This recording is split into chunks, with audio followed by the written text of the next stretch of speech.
There's a couple of ways to raise capital. So private lenders for individual real estate deals, that's one thing. And what you want to do is develop your private lending program. So it's all about trusting that know, like, trust, right? You've heard that. People need to know who you are, know what you do, and know what you're looking for. People need to be able to trust that you're a professional, that you know what you're doing.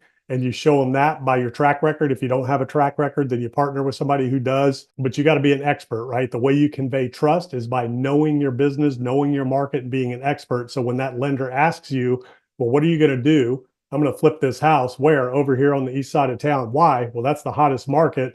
How do you know? Because properties are selling within days, over asking price, and there's no inventory. So that shows without even looking at anything that you know your stuff. You know what the market is, you know what the inventory levels look like, you know what the values and the prices and things like that are. And then they'll say, well, what's your construction experience? Say, well, I don't have any construction experience, but I know how to manage people. I've done all these projects. I know what all the labor costs. I know how much it takes to do these types of houses. I've got it drilled down. So you just have to convey that you're an expert. That's how they will trust you, as well as being a good person and trustworthy and all that kind of stuff. And they got to like you, right? If somebody doesn't like you, they're not going to want to do business with you, no matter how much money you could potentially offer them. Those are the three elements. So with private lenders, you want to develop your private lending program, and you want to let people know the opportunities that you have. And it's a contact sport. So when I say develop your private lending program, how does it work? Do they get a note and deed of trust with a interest rate once the loan is paid off? So, hey, you loan me $100,000. I'm going to buy and renovate this house. When I sell the house 3 months down the road, you get all your money back plus a 10% preferred return. So that's your private lending program. The way we secure your money is a first deed trust on the property. So whatever your system or your process is for how you borrow money and how you're going to use the funds, you put that together, put it on paper so you can hand it to them, email it to them. That's your private lending program. This is what we pay. This is how it works. This is how your money is secured.